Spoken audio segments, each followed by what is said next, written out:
Hello, and welcome to our podcast where we talk about animation. I am your host for today, Alex Bonilla, and I'm joined by Michelle Anderer. Hello. And Ali Martin. Hello. And we are back to talk about a show that we all really like, Disney Channel's Amphibia, a show specifically... Oh my god. We have not podcasted about officially since midway through season 2. As of the time of this recording, the first episode of season 3 just came out. There's been a lot of news around the show to catch up with, including trailers for the rest of this season. We're probably going to dive a little bit into the season 2 finale to talk about stuff we haven't really discussed yet.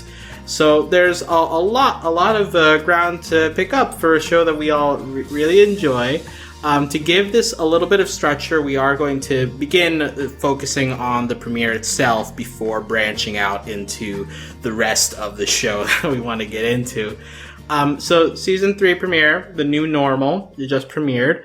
And so to start off, there's a lot of new stuff that got thrown at us in this premiere. So I'll throw it to Michelle first. In terms of the premiere, what are your general thoughts and maybe one specific thing that you especially enjoyed about it? You can go ahead. For sure. Well, in terms of season premieres, I think this was an exceptionally strong one. I think it had such a it was so funny, but also they touched on so many things that are so relevant to the plot. And I mean, I'm not normally a super plotty person, but I do appreciate that a lot of there's so many high stakes right now, way more high stakes than we could have imagined midway through season 2. And it's such a lot. And just on top of all the stuff that happened, throwing these characters into Earth Los Angeles is such a crazy thing I never saw coming. As opposed to space Los Angeles. Yeah. Los Angeles. It was really hard to imagine how this was going to be handled at all gracefully, at least for in terms of them adjusting and Anne's parents and all that.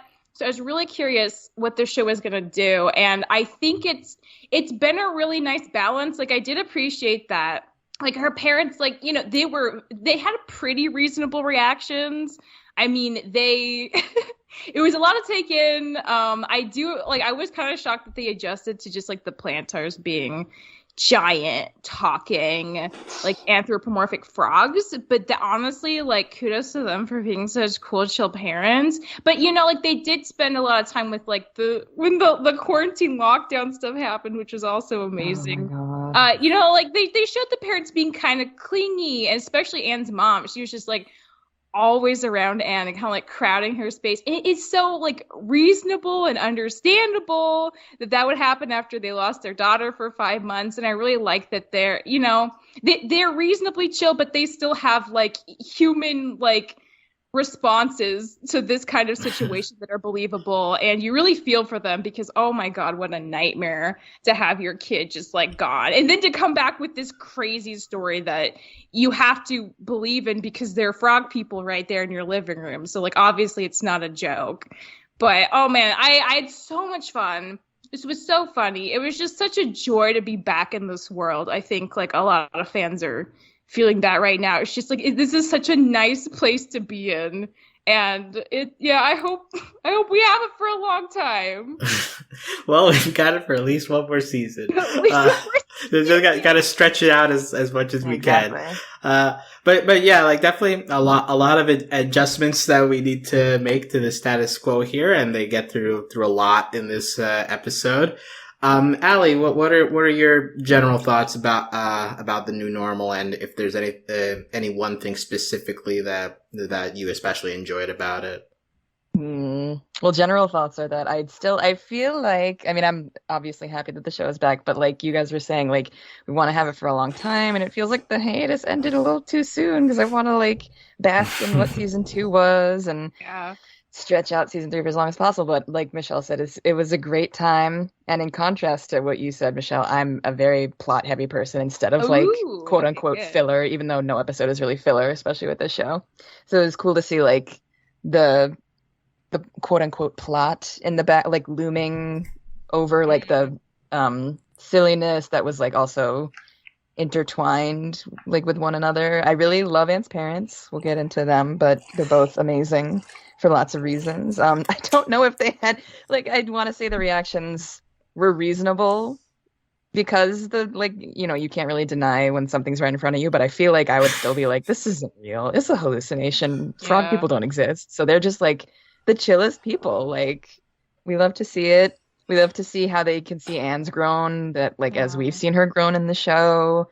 And yeah, Hop Pop Hop Pop and Polly had really funny lines for me in the first episode back. The whole sequence in the supermarket was just iconic.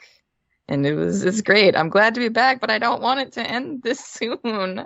We It's gotta not so think good. about the ending. We can't bum ourselves out. We just started season 3. Yeah, too soon. Oh, no. Oh yeah, Domino 2. That's also worth noting. Oh my god! No, we're Oh, gonna no, not talk. Domino 2, We're Domino gonna 1. talk about the dominoes plural. I hope so. Yeah, we will set aside a corner for Domino in this episode. Mark it down. But just my quick general thoughts. Unlike Allie, I'm very happy for the hiatus to have ended because I wanted Amphibia back in my life. Dang it! It's fair, it's fair.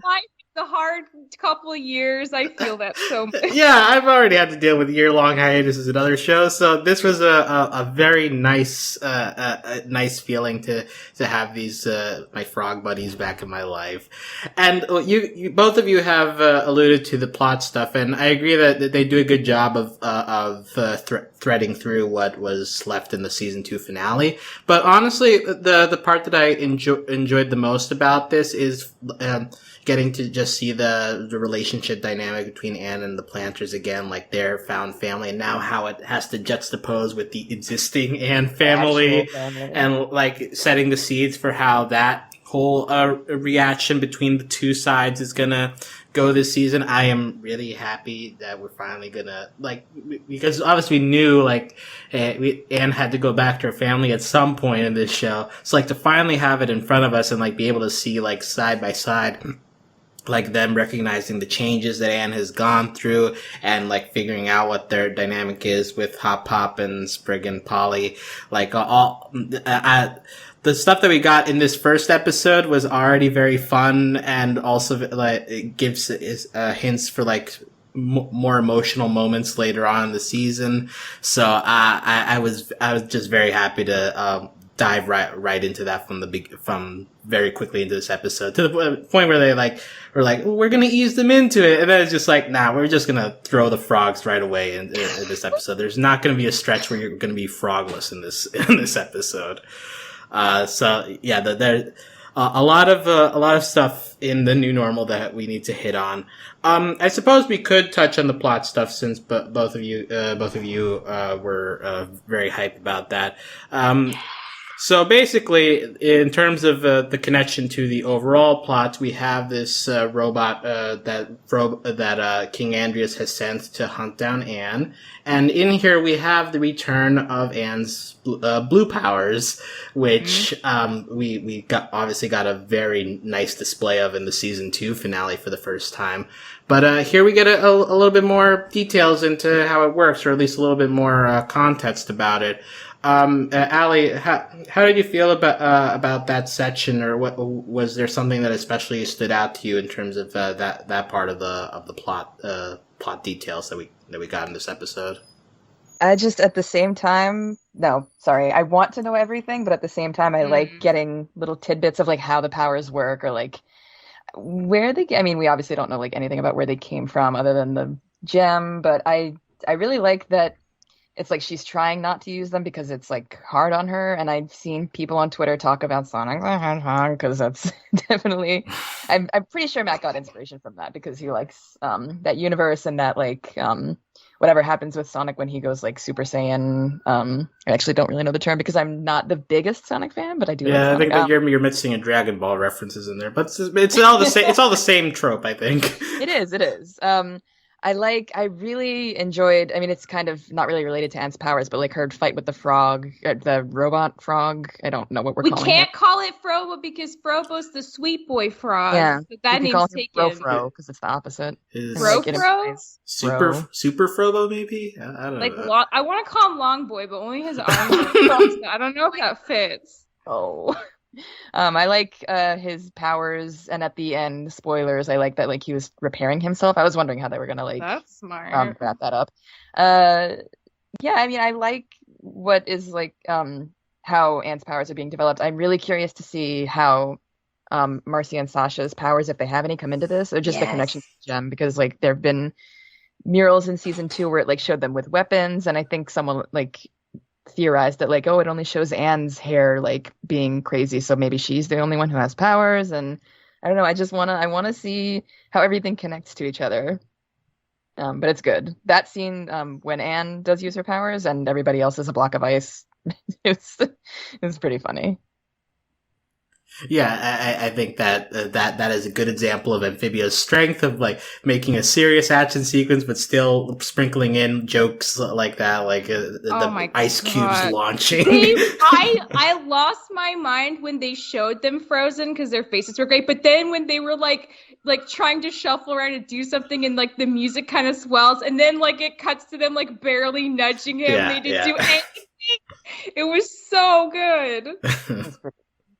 But yeah, Michelle, how did you feel in terms of that scene? How it connects to the rest of the show's story? So I have spent some time these months thinking about the blue power.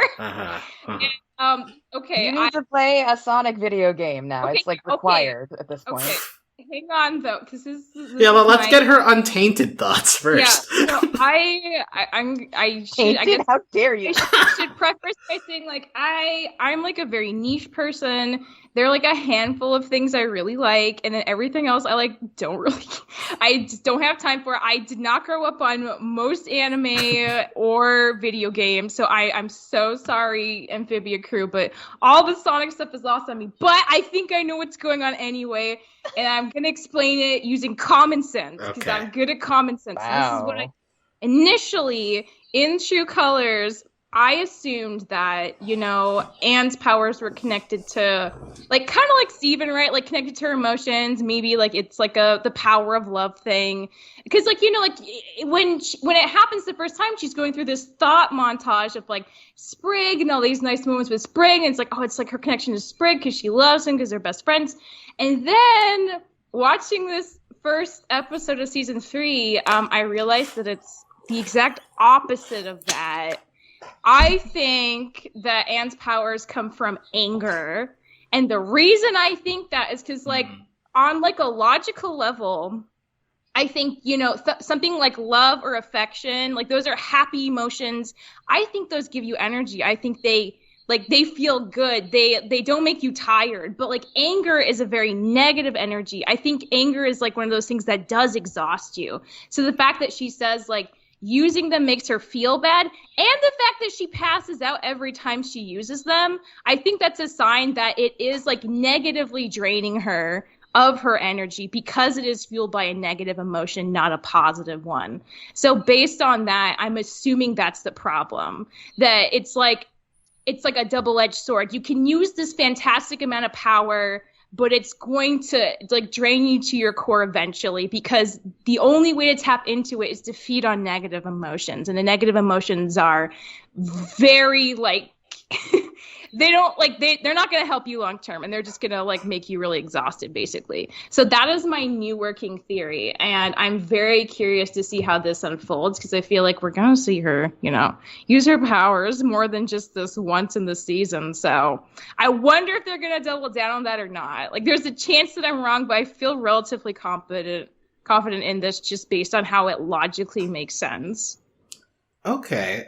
That's actually something I had not considered. I thought that this was pretty in line with how it worked in the finale of like, oh, okay, you're looking at your family about to be threatened. Now that's when it's activated, right? It's like care for the family. But that is definitely another angle that I had not thought about. And I guess the reasoning sort of makes sense. Allie, how do you feel about that? I also was in the same vein as what you were thinking, because like she does ultimately want to like protect, but that could still, like when like in real life, that's like something that could happen. Like you want to do like well-intended bad method kind of thing, like my want to counterpoint protect to somebody. the Like as a a crazy person, if someone was hurting my friend, I'd want to hurt them back, like physically. So that's not necessarily a good way to do it, but like my intentions are pure, kind of. I think the second time could be read as like a form of protection, but I think especially the first time, like Sprig is thrown out the window. He is falling and assumes he is dead. She's not able to rescue him. She does not see Marcy go for him. For all intents and purposes, he's dead, and she's upset. So that upsetness is what fuels her power the first time. The second time, I went back to rewatch it, and like she's worried about them, but the way she talks to him, she's like yelling at him. She seems angry. She doesn't seem just defensive. She seems mad. And that's why I think like it's not just like she wants to protect them. She has to channel a negative emotion to get there, to harness that power. And I think that's why it's draining her. I think that's accurate, but I feel like she's angrier in the first time that she uses her powers. Because she thinks Sprig's dead. But like that's what I mean. Like she's not trying to protect anyone in that moment. I don't think she's past that. Thinks he's gone. So all she has is her anger to beat the crap out of the person who killed her best friend. I don't know if I like that. That would be like the ultimate, like the end, not the end result, but like that's how the power comes about, because it's like. It's, what is it? Wisdom, strength, and heart. And she is which one? I forgot. I think she's heart. Yeah. She's heart. So then what does that mean? I know. Well, this is going to get into something we could talk about a little later in terms of how Sprig might fit into her overall goal.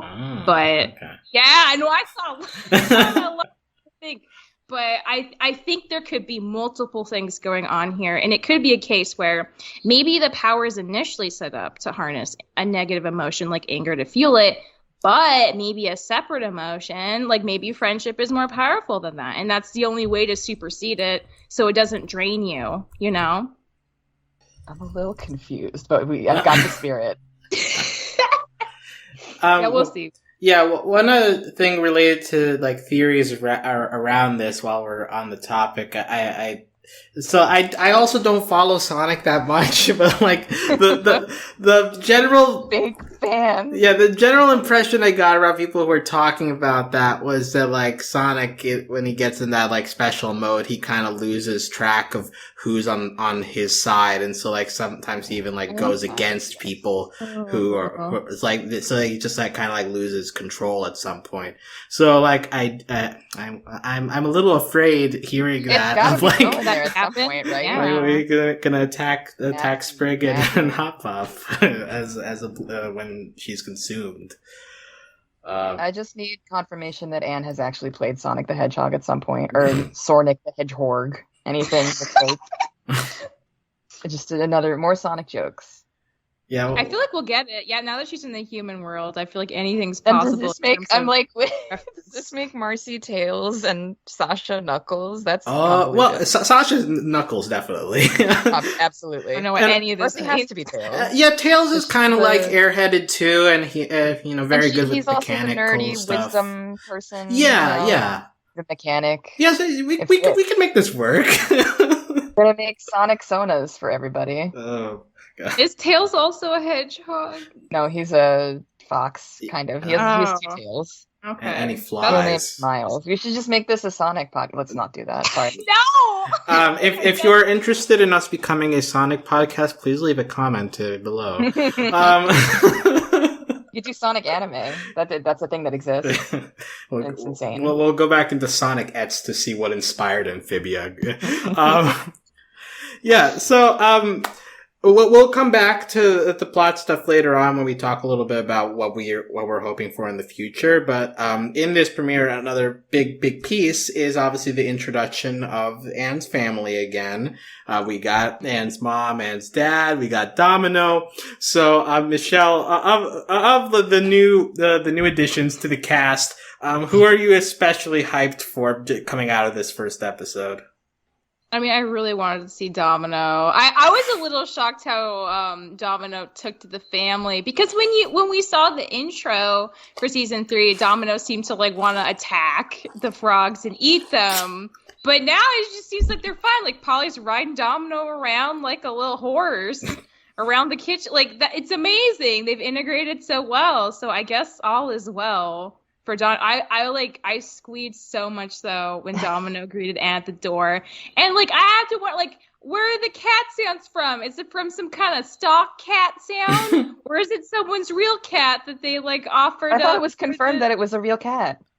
The sounds of the cat. I thought from so. A real cat? Well, I thought somebody on the crew was like, "Yeah, it's my cat." I would love to know which Don't cat. quote me on this. I'm probably making it up. Yeah, I know Domino is based on an existing cat, Yeah. like the look Well, of like, it. But where's this, the voice from? yeah, Which cat does Thought it that was a real belong to? one. I was very hyped for Domino. I was very hyped for the parents too. But cat priorities for sure. yeah. There's a good shot in the quarantine montage where Polly was riding Domino. That was nice. Allie, of the new crew additions, who are you excited for here? This might spark some controversy. As much as I love Anne's parents, and like I'm excited to see people, I don't quite care as much about them because that's a normal universe thing, and I want to see what's going on That's back in fair. Utopia. Fair. It's a cold take. I am excited to see like the guest stars, most of them, I think. But I want more King Andreas. I mean, I don't really, but I want like to see what's going on with the people around him, the citizens of Newtopia too. I want to see. This kind of gets into what I want for season 3. So I will say, Anne's parents are beautiful and wonderful. Michelle made the point that on Twitter you should go check it out because it's true. Anne's dad is hot. A lot of people agreed. Some people did not agree, and I understand that. And like they cannot agree all they want, but I mean, you don't have to. The dads majority understood. Very much spicy father. I'm like, I don't even think he's spicy. Like, here's my whole thing. He's not, and that's why he is. Yes, yeah. Like The thing about Anne's dad is that, like, we spent 2 seasons of Anne either referring to her parents, like, in broad terms or specifically her mother. Mm-hmm. So I think at least some of us were led to believe, like, was it like a Luz Noceda situation where, like, the dad's not even there or something? Because she just never talked about her dad. So seeing her dad, like, he was a mystery man, literally, because we knew nothing about him because Anne gave us no context. So when he turned up to be a perfectly nice, normal, relatively attractive dad, like, that kind of pushed it into extra attractive territory. It's not, I think, like, how do we say this? Are you... Backhanded compliment. I think he's very attractive, but he's also very normal, and that's like a big part of why he's attractive. That's part of why he's attractive. Yes. Well, that's right, Allie. That's totally part of it. Wait, are you saying that the potential expectations of it might be bad, and then he turns out okay, that helps? Not bad. It's like we didn't know he existed, like and not then he really... existed, and he's nice and chill, and he likes I think it's his like family. not bad, but like just not being a character or being like one-dimensional, if anything. So we couldn't form any expectation the way we could with Anne's mom, and then seeing him in the flesh is like, oh, hello, you're here. Okay. You know, and it just goes from there. And not to say that Anne's mom couldn't get it, because clearly they chose each other. They do have excellent taste. So good for them. Everyone can get it. Yeah. Yeah, Anne's mom had some sprinkles of personality in this episode. Her being the first to rock out in the supermarket, like that was nice.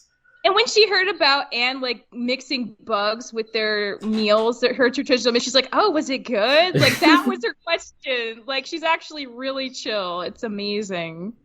I liked when Anne's dad pointed out, like, you don't like responsibility. Look at this drawing you made. And it was like, I hate responsibility.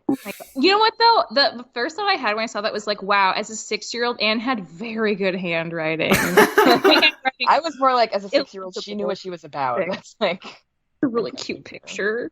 It's very cute. Along with that, and we've touched on Andreas. We get a brief glimpse into that situation in this episode. A real like Dracula's castle vibes. It's just like lightning and darkness all over. And he's sending out this robot to go hunt them down. And not too much going on here. We obviously see Marcy floating in that tank in the background. Yeah, not too much going on. Hello. Yeah, like that's how she's in a tube. Could you imagine if Disney did not force them to add the season 3 intro at the end of the finale, and we had to wait this long to see Marcy in a tank? Imagine that alternate universe. Like, it would have been better. I like the surprises. My friend refused to watch the trailer. He refused to watch the stinger. He knew something was going to happen. He was like, no. So, like, literally for months, all I would see from him was him typing, like, Marcy's dead, sad emoji face. I'd be like, yep, that's dead. Because people really thought she would be dead, even with that, what happened. Because it is still Disney. They don't kill characters on screen. It's Disney. They kill them off screen or they're already dead. I feel like Amphibia has proven that anything is now possible, and that's why the stakes feel so high, which is part of the delightful stress of this 3rd season. Delightful stress. Yeah, it's always become more common, but when Andreas specifically says "kill Anne," I was a little like, okay. Dang, bro, I kill her. Yeah, so they're definitely being more direct with Andreas in here. Other major thing about this episode, new ending sequence. I saw a lot of people being very hyped about that, and I was kind of squealed when I saw that. It was just it's such a surprise. It's so different from the last two. Yeah, it's a little jarring, but I love it. I think it grows on you. The first time I saw it, I was like, this is the most anime thing this show has done. That's the thing. It just, right? it cements the fact that it is turned fully into an anime by giving it very bouncy. It's an isekai. It's true. After you watch it like 15 times, then it really grows on you. You're like, oh, this is perfect. I couldn't imagine anything better. And like the music is, chiptune-y. It's got remix going on. Yeah. They use the baby soundbite so many times. I just think that's fantastic. What was that from? I don't remember. It was from Hopping Mall. There's a part where, when Polly gets Michelangelo, she almost gets like hit by somebody, and they're like, "Not the baby." I can't believe I remember that. But I'm like positive it's from Hopping Mall. I mean, I'm sure you've watched Hopping Mall 7 times. Well, how many times? Yeah, that's true. One thing I want to say about Andreas, like, of all the weird stuff he's done, the thing that weirdly skeeved me out the most is when he referred to Marcy as my dear, because that's such like a classic villain thing, and it's always weird and kind of gross, and why did he call her that? I don't know. I like that you get that feeling from him, though. Like, you want they really changed him. We thought he was like a giant, probably sketchy, but maybe dumb man, and now he's completely different. It's fantastic. It's funny that you say, like, him calling her my dear was gross, because I felt that, but I also am just like, you don't even deserve to call her Marcy when he's like talking about, get me this book. Marcy got me this book, and I'm like, you don't get to say her name or like any of the things she introduced to you. He did say he had big plans for her, and this was only the beginning. So I feel like that means a lot right there too. Yeah, and there's definitely more Marcy stuff to talk about once we talk about the trailer a little bit. But before we get to that, are there any other major things from this episode that we wanted to highlight? And introducing everything like human world to them was pretty good. Noodles. Mm-hmm. Noodles. I just loved at the very, very beginning of the episode when they're like still on the car and like the frog family is having like a heart attack, like a plane, what's that? Oh, like inflatable arm thing for, what's that? Like, everything is just so new and terrifying to them, and I just think that's fantastic because it is such a role reversal. I also got the impression, like, when Anne was in the house with them, like, trying to guide them around, it's like, wow, she's like the mom and they're all her tiny, short, confused children now. Like, how far we've come, truly.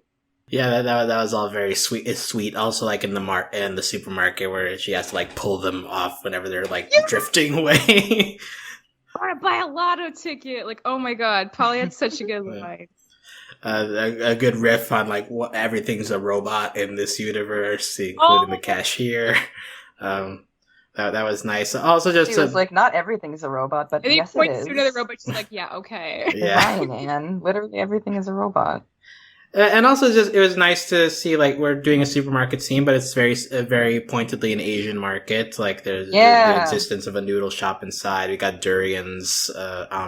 So like they did a good job of making it feel very local and natural to what the Boon Choi family would be doing. So that was a nice way to make this stand out. Durians are disgusting, and no one should eat this them. is when I learned what durians were, and I looked it up, and yeah, everyone does think they smell bad. They're disgusting. Bad. They don't just smell bad; they taste awful. I love that it came back. Like, not only did they didn't introduce it for no reason, because it ended up reviving Anne when she became unconscious. Mm-hmm. So I love that it had a purpose in the actual episode plot too. Yeah, speaking of video games, the only reason I knew durians before this was because of Super Mario Sunshine, but I thought you were going to say Zelda. Are there durians in Zelda too? I've not played. In Breath of the Wild, they have. So the new normal, a lot of stuff happened there, but our knowledge about the new normal is supplemented by the fact that we did get a trailer for season 3. We don't know how much of season 3 was covered in it, but there's definitely a lot of shots in there. A lot of it we already saw from the rough cut that was released a couple weeks earlier in an online Expo presentation. But there was a new piece at the very end of a creepy character that was like cracking its neck. In the outline we have that is Marcy. Is that supposed to be Marcy? She's under there. Yeah, like she's under there. See, Allie doesn't. Allie's with me. I don't know what you're talking about. First of all, that's Marcy. Huh. It's possessed Marcy. I don't exactly understand the armor thing, but I'm very curious. It has to be like a Tony Stark situation that it's keeping her alive, right? Because she did get stabbed. Oh, I don't know. Maybe it's feeding off her. Maybe it's not. Like, maybe it's making her weaker to control. Yeah, I've seen people be like, "Oh, it's like mind control," but I feel like it has to be both. Like, it is on her head. So we have it's like a parasite. We have to, if that's the case, then we have to juxtapose that with the fact that earlier in the trailer, there's also scenes of Marcy getting rescued, like carried around by Olivia and Yunan. So yeah. That's okay. I had not tried. I did not realize those were connected. That's good to work out here live on air. Live on air. Okay, so we had a lot of Marcy stuff in there. In the outline, there's something about Frog Thulu. I did. Who put that in there? Oh, so I did. So Sid from our Discord, lovely Sid. I don't know if they coined this or not, but I'm going to give him full credit. They've been referring to the giant frog boy that is both like behind the logo, you're right, with the mural of the 3 girls and the giant frog thing, and as the thing that in season 2, Andreas talks to you down in his creepy cellar basement, right? Oh. Where he like presents these like the plans in motion. You see like all the eyes open.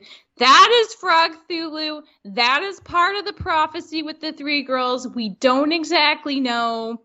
Like, obviously they need some kind of showdown with the Frog Thulu, but like, so it is, as far as we know now, it is taking control of Marcy for some purpose.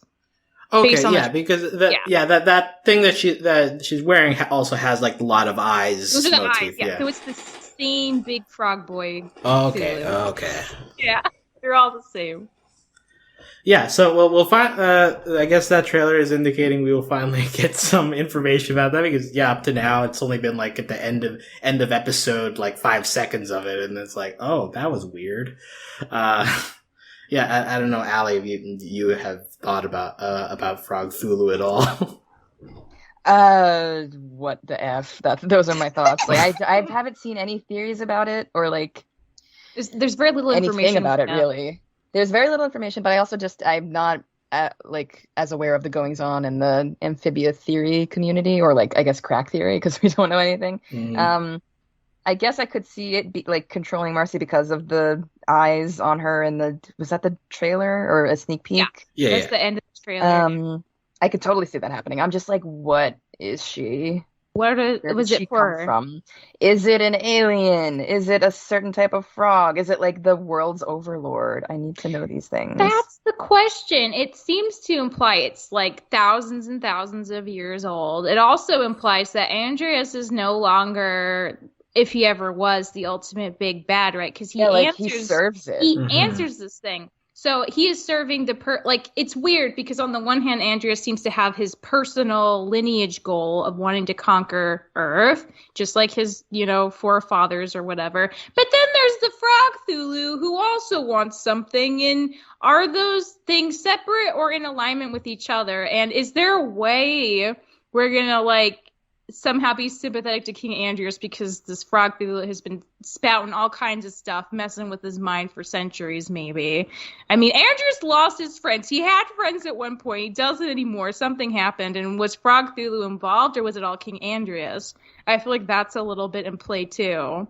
It's a lot. It's a lot. I don't know. But it definitely is the thing that wants the like world conquest or whatever, like universe conquest. But like what is it a world? Is it like does it want to absorb other? I don't freaking know. Like does it want to take over? Does it want to like absorb it? Yeah, like merge or something else? Are we looking at an Owl House Day of Unity situation? I hope not. I thought it was like this is like a terrible crack theory that I just thought of. I'm like, what if it just wants to eat other worlds? Like literally become a bigger frog Thulu, just eat it, and expand. I would love that. Or like it's the planet of Amphibia. It's not a planet. It is a planet. I guess it is, but we don't know what it's called. The planet isn't called Amphibia, but like, what if it is the planet and it just wants to eat other planets to become a bigger planet? I've never had a crack theory like that before, but there you go. There's one. I like it. I mean, I do think it's really funny that like we've basically in the course of the show proven that King Andreas, the only reason he's way bigger than everyone else is just because he's so freaking old. He's like a tree. He just kept growing forever and he never died. About his size? I think that's like what's going on with him. I think he used to maybe be normal size, like, like Lady Olivia or General Yunan, but like he's just lived forever because he's royalty. And he didn't have to go to a lot of battles, probably. And he just got bigger and bigger every year. Because he is, like, weirdly immortal, apparently. What if Frog Thulu is sustaining him? Maybe that's the deal, yeah. Eternal life. What is he doing? And so he's just conquering worlds, and in return he's like, oh, I'll absorb the life of these other planets and make you young. But, like, I don't get it. Yeah, I wonder. Yeah, so we got that to deal with. Also, just the voice itself was very menacing. That was just a nice detail that I'm very excited to hear more of that later in the season. It had a voice. Yeah. All these evil voices are like kind of sexy, and it's like, why does that always happen? Why does it always happen? Like, honestly, I think I have to go back. I don't remember that part. It's very like, yeah. Yeah, it's the very end of that. I have the link there in the outline if you want. It's coaxing her into evil. Like, I guess you gotta be a little sensual when you're coaxing someone to the dark side, but like, it's very apparent also. Yeah, it's like if everybody knows you're evil, so you might as well like lean into it, right? Like, you need a performance, put some bravado in there. Another shot from the trailer that a lot of people were very excited about was Sasha going through Anne's diary. Well, just Sasha, but yeah, that part too. I'm just excited for Sasha. What exactly about Sasha did you especially want to get into? Just her in general. Just love her character. One of my favorites. I feel like she's probably my favorite because she's very aggro, and I appreciate when characters have a lot of issues that like need to be resolved, and they're like, "Oh no, I'm fine," and then I'm waiting for her breakdown. I guess is what I'm waiting for. That's what I'm excited about. I just love her character, and I also love her dynamic with Grime. God, yes. But yeah, talk about what you were going to say about the diary because I know people are excited for that. Well, all we know is that she finds Anne's diary and is going to read it and maybe uncover more. I guess we assume she's going to uncover either what happened to Anne more and Amphibia, or how Anne feels about her other friends, including Sasha, or just like more insights into how Anne feels about herself, which she did not get from the like 3 interactions she had before everything went to hell. But I mean, I think my bigger thing with Sasha is I'm really curious. I went back and was rewatching some of the later half of season 2, and like Sasha does explicitly say to Anne, after, like I think in the Third Temple or during the Battle of the Bands, that she does regret like being bossy and pushing Anne around, but she also seems like she doesn't know how to change her dynamic with Anne. And the one thing I think kind of would be interesting is like maybe Sasha's whole deal is like, yeah, she likes being in control. Yeah, she's bossy, but like, what does that actually mean in her own brain? And I kind of wonder if it's a situation where like she sees something that she like makes so much logical sense to her as like the clear, obvious way to do things, that she like inherently kind of like forces that upon her other friends, like assuming it's the right thing to do. Like, this is the right way. Like, so we're going to do it this way because this is obviously the right way to do things. But because of that, she lacks the awareness of like, I guess, being more empathetic to, you know, how Marcy and Anne might feel about having different ways of approaching things, or just, you know, like not wanting to do the things she wants to do, even though like it makes so much sense to her that this is clearly the only way to do this. So why don't they just listen to me and it'll be great? Like, I think that's very much how she thinks about things. So I'm really hoping her parents, and like this is like it feels like that's where she gets. I mean, obviously she has to get something from them. So like I'm really hoping she like at least the diary or journal is like just an opportunity for her to finally like really get into Anne's headspace for the first time and understand things from her perspective, because I think that's what she's missing. She legit did like betray and lie to her friends, but she all thought it was just like, you know, it wasn't as big a deal as it was, and that it was all going to turn out fine. They'd forgive her, because she's too locked into her own perspective of how things should be. So I think if she could just loosen up a little and like appreciate who Anne is on her own terms, then they're finally going to be able to like make a real breakthrough there, which honestly, like, oh, I would love to see that, because they've been like at each other since season 1. If they really like are able to have a breakthrough in season 3, I feel like that would be so gratifying at this point. Yeah, and like just again, like the shot in the trailer is very limited, but like we see her, like, but she looked kind of sad reading it. So like I am also very hopeful that that is at least the beginning of you know, like re-examining her relationship to Anne more honestly than she's tried to do in season 2. So I'm excited to see that one. That episode, I believe, is actually just going to happen this upcoming week, because my God, I would lose my mind. Yeah, I think like, that shot is in the planter's basement, and we have no idea what happens. Like, if they're in prison in Newtopia.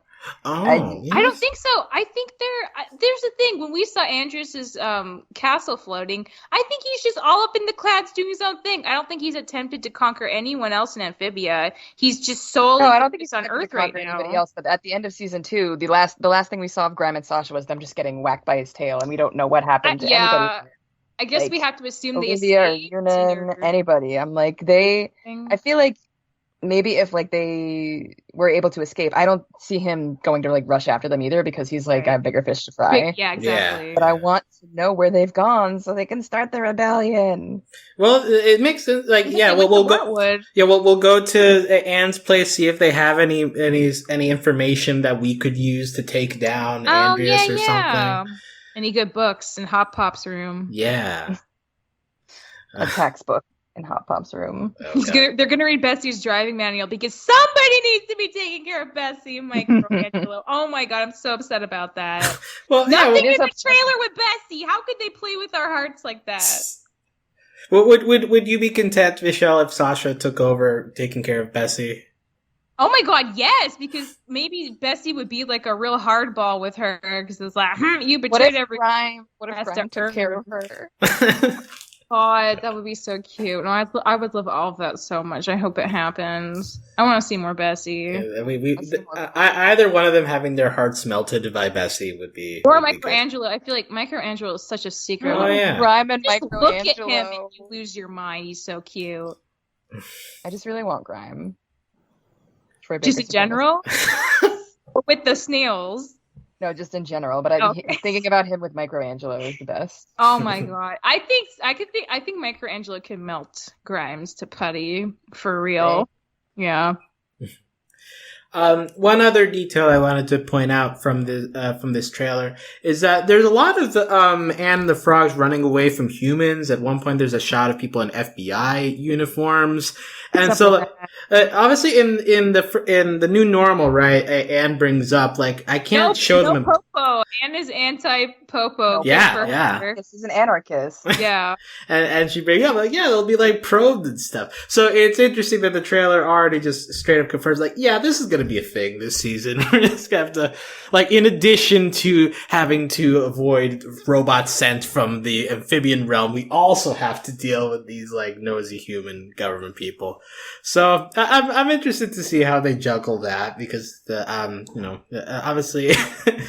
I guess that would introduce a couple of the other new human characters we see in there. Like, there's also some tech ladies that are talking with Polly. There's like a lot of people in there that we just haven't met yet. So I don't understand how RuPaul's gonna like make sense in the show, but I guess they'll find a way. I wish they wouldn't. That's all I'll say. We're gonna see. I'm excited for what's her name? Anikkanani Rose. Who does she play? I don't know in this show, but she's like a Broadway person. She was in Dreamgirls and The Princess and the Frog. Oh. She's amazing. Yeah. I have seen some headcanons that they thought, because Polly's relationship with Frobo was so special in season 2 that now that he's just the head, she's going to like start to get like a mechanical background to help fix him. And we have seen mechanical lady people in the promo images, right? Mm-hmm. So like I guess like maybe she might form a relationship with them to tag team to amplify Frobo into something that's not just a head. And I think that would be like fantastic for her to have more stuff to do now that she also has legs, which is also great. 8 legs. So many upgrades for Polly in the last season. Yeah, a lot of good kicking jokes in this first episode. But yeah, that would be sweet. We got to see like she's compelled by her love for Frobo to learn these new skills. That would be nice. And actually that leads us into talking a little bit more about like, well, what are, now that we have like the trailer, we have the first episode. So like, what are like our biggest wishes for the rest of season 3? Like, what do we especially want to see? Rebellion led by Sasha. I'm sorry. Oh my god. About just because. Sasha and Grimes are such, like, they literally took over the entire Amphibia for like 5 seconds. We have to acknowledge that. Five glorious seconds before it all went south. But they accomplished that together. I agree with Allie. I think they are the most likely to be in charge of leading a rebellion. And it would be such a nice like reversal for them, right? Like they've always been kind of in it for themselves and just like, now they're protecting the people. And now they're doing it for the good of everyone, and they're protecting all the weak frogs they used to think sucked completely. Like, again, for Sasha especially, this is miles away from her, like, they're just little frogs, they don't matter, and speech in the reunion. So that's true. This would be so thematically satisfying. I really hope it happens for them. Yeah, and also, that's the way we bring in Marcy getting saved at some point. We bring in Yunan and Olivia since they're apparently hanging around this season. What is going on with that? Because like I do think like it is confusing with the trailer, right? Like you have, so is it maybe a case where Yunan and Olivia hatch an amazing gay new plan together that go snatch their girl from the jaws of giant Andreas, man. But then somehow it's short-lived, and then she gets like, she gets taken back. They put all the stuff on her, and she has like her face covered in the crazy outfit, and that's like round 2 of the capture possession for her. Could that be possible? Because I agree, it's hard to imagine if she's like rescued soon, then she's just out, right? And she can just do things. So it's a little weird that they left the trailer on that note when earlier footage, like, it's hard to know what's in sequence, I guess, what happens which episode, but it is a little confusing. Yeah, because I mean, it would. I guess it makes more sense as like a sort of big bad escalation thing if Marcy possessed is like your final boss. Because like that's like the toughest thing emotionally to deal with. Like how do Anne and Sasha deal with that? Like their friend, I like that. Like being controlled. So that's devastating.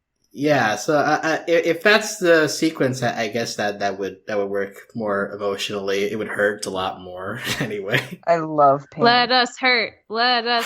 Pounds the table. Let us hurt. I mean, maybe it's a thing where it's like they hook her up, and then even if they physically take her out of the tank, maybe the brainwashing stuff is already like in her, right? So it's like even though she's like with them in Wartwood or whatever, the urge to not be taken over by Frog Thulu is something Marcy has to internally fight. And then maybe at some point she kind of gives in and becomes fully taken over, and it's up to like the other two girls to bring her back to her normal self. Like that would be very fun. That's like beautiful fan fiction. Oh man, if they did that, that'd be so fantastic. Can you imagine like Anne or Sasha just be like, please, like I know the real you's in there. Like how are they gonna break it? How are they gonna bring their friend back? I don't know. Yeah, we have no idea how the Frog Thulu stuff works. So like anything is possible, really. Yeah, anything's possible. We can maybe Crumpet will come in, save the day. Like anything's possible. Wow, of all the characters that we need to bring back for the final season, so Crumpet is one of them. My god, I really hope he gets used again. I mean, like they brought back Michelangelo. Like that was my wish list. As soon as I saw him, I was like, if he could only interact with Bessie and she could be a mentor snail. And then they did it! I couldn't believe it. So if they can do that, I think Crumpet could help join the rebellion and stop. For sure. He's the secret weapon. Honestly, no one's gonna see Crumpet coming, so I think he's the perfect secret weapon. Everybody's gotta come in at some point that like we're not expecting. Oh my god, everyone, yes, everyone. Even like the skeevy teacher from first season who made them try to rob a train. Like, oh wow. Even he. Oh my god. Who? I don't even know who you're talking about. That's a callback. Yeah. Like a swords guy. Hop, drop. They robbed that train together. Yeah. Anne felt bad because she's no idea what you're saying. Okay, he gave her shining blue sword. Does that ring a bell? Nope. Okay, we don't need to spend that much time on this. I'm a fake fan. I'm sorry. Well, one other potential thing to look out for. Obviously, we've seen Anne use her blue powers twice already. We haven't really seen Marcy and Sasha get to take advantage of that yet. So that's something that's hanging there for the taking whenever they want to do that. It's hanging. Let's see. Somebody just put gay as a bullet point. Anybody want to elaborate? Wait, where are you? I'm sorry. I'm in wish list for rest of season 3. Who did that? Me. Yeah. Do you want to elaborate? Well, we already talked about the gay newt moms, and I love them. I don't know if like anybody's actually going to be gay. There's hints of like the girls having feelings for one another. I don't like honestly really see it, but if it happens, that would be fun. Gay is always just a part of my wish list for anything, but it doesn't have to happen, like because it's not. Right. Honestly, yeah. I don't think it's important if I'm being totally real. Romance has been like literally zero part of the show for anyone but Hop Pop and Sprig and Ivy. So I agree. I do. But then so romance. I do want Hop Pop and Sylvia to get back together. I want them to kiss whenever they like see each other. Oh Jesus! You want to see Hop Pop for a while now? She knew he was going to Newtopia, but not to freaking LA. Like, what? What if he finds himself another hot toad on the Hollywood Strip? I don't know. They're tiny there. Wouldn't that be really weird for him to try to hook up with like a normal toad? Maybe he has a thing for that. One that doesn't talk. The power dynamic alone. Oh, strange. Hop is a good girl. I didn't mean to imply that about Hop Pop. Absolutely not. Just quickly on the gay topic, I have seen something that the those tech girls that Polly is talking with, they might be together. Yeah, I don't that know. might be it. I don't remember if Matt like confirmed that there are like is something LGBT gonna happen, but you know, Yeah, who knows? I don't know if anybody's asked him directly about that, but if it happens, it'll be nice. Yeah, not necessary. That's not actually on my wish list. I don't know why I put it down. So also, lots of questions about like this whole prophecy thing that's floating over the show for the entirety, down to the intro, the markers, so like that. That's still around to be fully completed. Michelle, do you have thoughts on that? A lot of thoughts. This is one of the things that's been driving me crazy. So, like, this show, I don't know what this show is gonna do. They've given us a lot of seeds of information.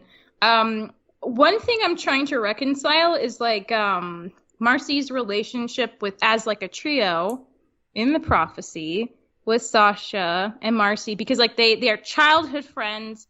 They grew up together. They were what made it possible to use the box. I think it had to be the three of them because of what they represented. Like that is thematically important to the story, and it seems true that they have to be together, working together, all three of them, to defeat Frog Cthulhu or whatever the prophecy is supposed to have them together for. But so you have it on one side, and then you have like the other part of the show that's like way more like kind of seems like it's been in the focus from the beginning, which is like Sprig and Anne's relationship. Because the thing that keeps like tripping me up is like they keep calling each other their best friend. Like best friend. Best friend is a powerful world. Anne already had two best friends, but she calls Sprig her best friend. Well, Sprig calls himself Anne's best friend. Yeah, and she calls him her best friend too. She did in True Colors. She does it. When King Andreas picks him up, swing out the window, she says, "Please, he's my best friend in this world or any other." So if that is true, what is Sprig's significance in Anne's life? If he is not a part of the trio, like, why is him being her best friend so pivotal? I feel like it has to be pivotal. I feel like the show has been building to this for so long. I don't think episodes like Reunion panning out the way they did or Hopping Mall would exist if Sprig wasn't like fundamentally important to Anne's journey. And I'm not exactly sure how this is going to fit into the end of the story, because like, it seems like Anne is supposed to be, like, reconnecting with her girlfriends and stopping Frog Cthulhu with the other human girls. So, like, where's, like, you know, but it has to be there somewhere. And I don't know, but I feel like this is so incredibly important. And I'm just, like, vibrating with frustration that I don't have all the pieces to make this make sense. But, like, mark my words, you guys. Something is going to happen with Sprig, and he's the key that's going to unlock something really amazing later on in this season, probably. I don't know what, but the fact that he is her best friend, I think, is, like, paramount. We should pay attention to that. See, it's because we got that like hint of Sprig's ancestor being important to King Andreas that I feel like you're onto something there. I don't know if it's the fact that like he's Anne's best friend is important, but like he's obviously very important to the plot, or his ancestry is. I was also just thinking like, why is Sprig her best friend? Like, why? And then it occurred to me, why not? But also like Sprig is the only one so far of all of her friends that hasn't lied to her or betrayed her in any way, shape, or form. Ouch. He has always been consistently good, genuine, loyal by her side, just all around decent, solid friend, no problems. And when I realized that, I was like, oh my God, no wonder it's so powerful. Like he has constantly been like the most positive force in her life. And that isn't to say like no shade to Sasha and Marcy, but like, they're complicated teenage girls, and they've not always made amazing decisions. And I love that. We love mess. But, I mean, I think it really says something that Sprig's been kind of like the opposite of that. And he's just been like tried and true the whole time. And I think that's part of why, like, he must be really important. And, like, he's her best friend. Out of everything, he's her best friend. Sprig the Frog.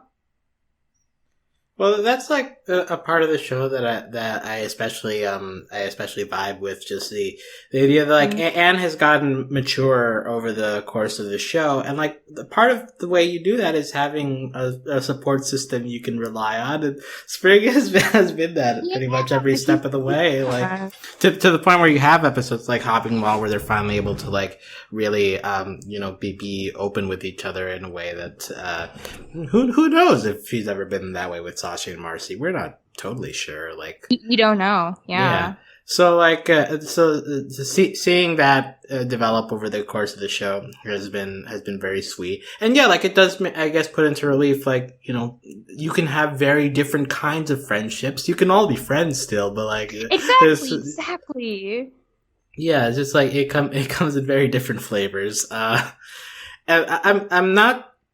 If we want to like try looping Sprig into the prophecy stuff, like, would it be a potential situation where like one of them is one of Anne, Sasha, or Marcy are not the prophesied people, and Sprig like steps in? Like, that would be so interesting. I mean, that's the thing. Like, we don't know anything about the prophecy except that the three girls represent three stones and charge them via temple.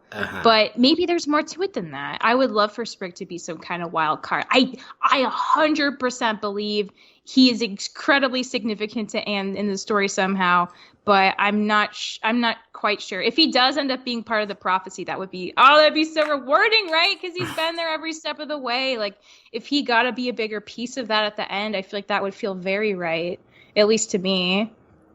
Another thing as well, like we obviously set the seed in this first episode of Anne's power being like potentially uncontrollable if depending on how strong it gets.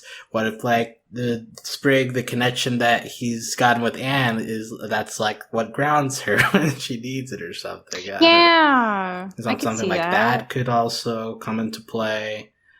But yes, the Sprig Anne relationship has been such a foundational part of the show. I agree with that. So it'll have some impact in some way once stuff starts getting into chaos, which I'm sure will happen in the finale, in the final part of this season.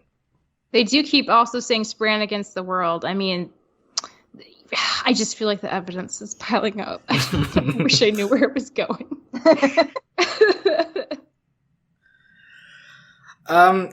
So is there anything else that we want to talk about in terms of hopes for season 3 or also, I mean, stuff that we haven't talked about yet regarding like the end of season 2, if there's any hanging threads that we still need to touch on going into this season? Allie, anything left over we need to talk about? No, we talked about who's taking care of Bessie and like everything that's going on. Very important topic. The most important thing has been covered. It has been.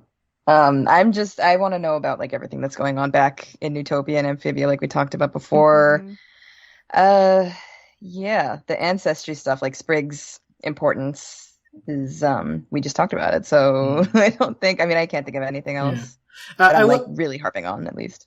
I will say that the trailer might be fooling, but like we got a decent amount of shots from Amphibia proper in that, so like that does make me feel good that we'll be cutting away to Amphibia a little bit more often. Like, the fear was, of course, like it would be like when Sasha was separated and like we only touched on her like once every half season or something. Exactly, but it's because like they know Earth is boring. We live here.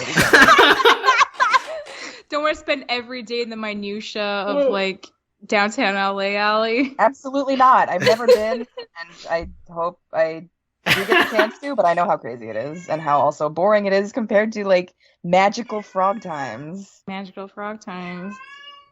Yeah, Michelle, anything on your end that you that we haven't touched on yet that you still want to get to?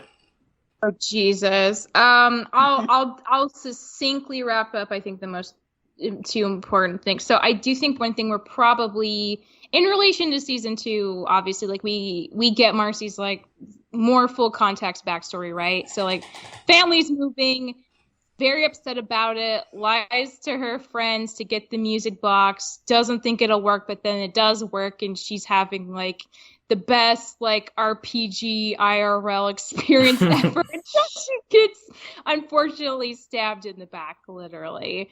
I do think like parents are gonna be a bigger conversation in season 3, just because like it did occur to me, now that we've seen how chill Anne's parents are, it's very likely that she of the 3 girls had the best relationship with her parents. I'm the most positive. The fact that like Marcy, like, I don't know, it's like she found out their parents were moving. It seemed like she felt like she had no control of that situation, that her input would not change anything, that she just was like helpless to the circumstance that was happening to her, and so she took matters into her own hands. I mean, to me, like, and also like the fact that she's willing to leave her family to go to this other world, which is literally the opposite of what Anne wanted the whole time. Anne wanted to go home and always talked about her parents. Marcy and Sasha never mentioned their parents. So I feel like I would be very interested if we ever get to meet Marcy's parents in season 3 and like kind of fill in some of the gaps there about what her relation to them was like. Sasha, I mean, I think we talked about this before, like ever since season 1, like when we started getting flashbacks, it seemed like maybe Sasha, a lot of us are inferring like she might have had the worst relationship with her family, just because like it seems like a sticking point to her, obviously, that Anne has a good relationship. She really didn't like the idea that Anne was going home to like a birthday party hosted by Anne's parents, and just like something about like that joyful, happy family dynamic just really rubbed her the wrong way. So I feel like if we do also meet Sasha's parents, we're going to learn a lot about why Sasha has the hang up she does. So hype about that. Also, just bigger thing, like I'm curious how magic and technology coexist in Amphibia, because I'm like, really, are they separate? Are they integrated? I don't know. Like the music box is magic. The temples are magic charging stations, but like the Frobo factories are technology, assumedly made by Andrus's ancestors, along with a flying castle. So, like, does magic predate his family? Did they harness it, or did they start using technology to compensate for not having magic? I don't know. Feels like they kind of go together, because like the flying castle flies because it's partly technology. It does fly. I don't know. And maybe we'll never get an answer to that, but I just like trying to put a timeline on stuff like Frog Thulu and Andrus. It's like, did the magic exist and then it was harnessed or technology for evil purposes? Like, is the magic neutral? I don't know. I mean, that Newt woman in the second temple for Anne, she kind of was magical. Yeah. So she could tap into magic. Can everyone do that? She just read more books than them? I don't know, but I'm really curious if that's ever going to be explained. Well, yeah, it feels like whatever the Frog Thulu's eventual plans are for this, and Andrus to an extent, it feels like there's a chance that we connect to something like that. And like in terms of a timeline, right? Like we had that hint of the poster of Andrus in the past with the other 2 people, the potential Sprig ancestor. So like that thread is there if we want to like go back to that and be like, hey, like who were those people, by the way? And like when did that all happen? Like that feels like an episode. Are you saying we could get an Andrus flashback episode? We're gonna need that, right? I would like that. We're gonna need it. It's necessary. Oh my god, what if he was in love with Sprig's ancestor and she was like, no thanks, you're turning evil, like that's not kind of today. weird. Feels like it might be. Wait, really? I mean, I don't know. I just inferred a lot from the stupid picture we saw one time. He looked really sad when they left him. He did. Talking about it. Yeah, I mean, friendship is powerful. That's why he tried to break up Spran, because he's like, wow, this reminds me of the good old days, and I must repel that energy with every fiber of my being out the window. Wow. I mean, one of the lines that made me laugh the most in the first episode of season 3 was when Anne was talking about her blue powers, and Sprig was like, blue powers, and Polly was like, oh, it was a thing.